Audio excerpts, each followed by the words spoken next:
Mutton കറി എന്ന് കേൾക്കുമ്പോൾ കൊല്ലത്തുകാർക്ക് ആദ്യം ഓർമ്മ വരുന്നത് എഴുത്താണി ഹോട്ടലും ഫയൽ വൺ ഹോട്ടലും ആയിരിക്കും. അവിടുത്തെ പൊറോട്ടയും മട്ടൻ കറിയും കഴിക്കാത്തവരായിട്ട് ഒരുമാതിരിപ്പെട്ട ആരും ഉണ്ടാവില്ല ആ ദേശത്ത്. ദൂരെ ദൂരെ നിന്നുള്ള ആളുകൾ, ഫിലിം സ്റ്റാർസും അങ്ങനെ പല പല ആളുകളും അവിടെ ഈ മട്ടൻ കറിയുടെ ടേസ്റ്റ് അറിയാൻ വേണ്ടിയിട്ട് അവിടെ വരാറുണ്ട്. ഇപ്പോൾ എഴുത്താണി ഹോട്ടലിനെ കുറിച്ച് പറയുകയാണെങ്കിൽ അവിടുത്തെ കോമ്പിനേഷൻ എന്ന് പറഞ്ഞു കഴിഞ്ഞാൽ ചെറിയ പൊറോട്ട, കോയിൻ പൊറോട്ടയും മട്ടൻ കറിയും അതിൻ്റെ കൂടെ പപ്പടവും സവാള അരിഞ്ഞതും, ഇതാണ് അവിടുത്തെ കോമ്പിനേഷൻ.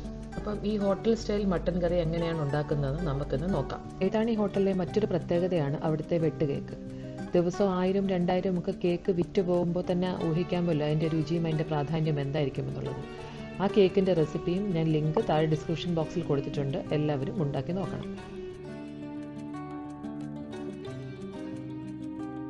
ചുവടുകട്ടിയുള്ള പാത്രത്തിലേക്ക് ആദ്യം 4 ടേബിൾ സ്പൂൺ വെളിച്ചെണ്ണ ഒഴിക്കുക.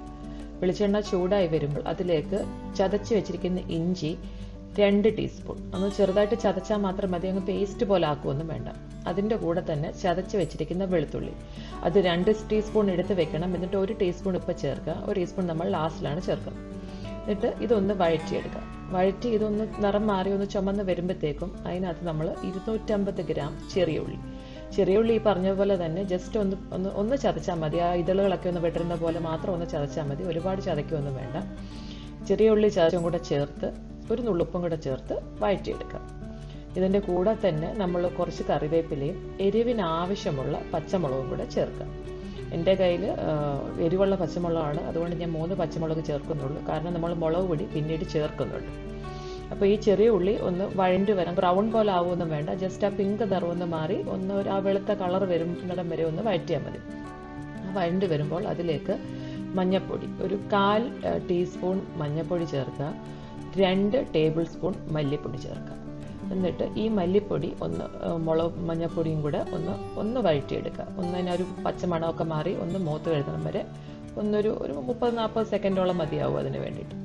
ഇത് വഴറ്റി വരുമ്പോൾ അതിലേക്ക് മട്ടൻ, ഇവിടെ ഞാൻ 1 കിലോ മട്ടനാണ്, അത് ചെറിയ പീസായിട്ടാണ് അവിടെ മുറിച്ചെടുക്കുന്നത്. ഈ ഹോട്ടലുകളിൽ വലിയ പീസല്ല, ചെറിയ പീസുകളായിട്ട്, നല്ല ചെറിയ പീസുകളായിട്ട് മുറിച്ചെടുത്തിട്ട് ആവശ്യത്തിന് ഉപ്പും ചേർത്ത് നന്നായിട്ട് ഇളക്കി യോജിപ്പിക്കാം.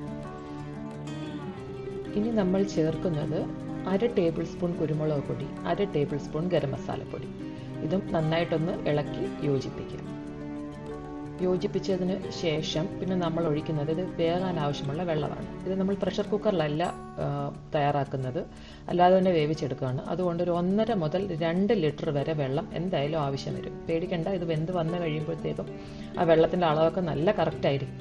ഏകദേശം ഒരു മണിക്കൂറോളം, 50 മിനിറ്റ്, 1 മണിക്കൂറോളം എടുക്കും ഇതൊന്ന് വെന്ത് വരാൻ. അതിൽ നിങ്ങൾക്ക് അത്ര സമയം വേസ്റ്റ് ചെയ്യേണ്ട എന്നുണ്ടെങ്കിൽ പ്രഷർ കുക്കറിൽ വേവിച്ചാൽ മതി. പ്രഷർ കുക്കറിലാണെങ്കിൽ ഇത്രയും വെള്ളം ഒഴിക്കരുത്. 1/2 കപ്പോ 1 കപ്പോ വെള്ളം ഒഴിച്ചിട്ട് ചെറിയ തീയിൽ, വളരെ ചെറിയ സിമ്മിൽ വെച്ചിട്ട് 3 വിസിൽ കേട്ട് വരുമ്പോഴത്തേക്കും മട്ടൻ നല്ല പാകത്തിന് വെന്തിരിക്കും. ഇതിപ്പോൾ നമ്മൾ പ്രഷർ കുക്കർ അല്ല ഉപയോഗിക്കുന്നത്. വെള്ളം ഒഴിച്ച് അടച്ച് വെച്ച് നമ്മൾ ചെറിയ തീയിൽ ഒരു മീഡിയം ഫ്ലെയിമിലിട്ട് വേവിക്കുക, ചെറിയ ലോ ടു മീഡിയം ഫ്ലെയിമിൽ. ഇടയ്ക്കിടയ്ക്ക് ഒന്ന് തുറന്നൊന്ന് ഇളക്കി കൊടുക്കണം, ഇല്ലെങ്കിൽ അടുക്കി പിടിക്കും. അപ്പം ഇളക്കി യോജിപ്പിച്ച് അടച്ച് വെച്ച് വീണ്ടും വേവിക്കുക. ഇപ്പോൾ ഏകദേശം 1 മണിക്കൂറോളം ആകാൻ പോകുന്നുണ്ട്. മട്ടൻ നന്നായിട്ട് വെന്ത് വന്നിട്ടുണ്ട്.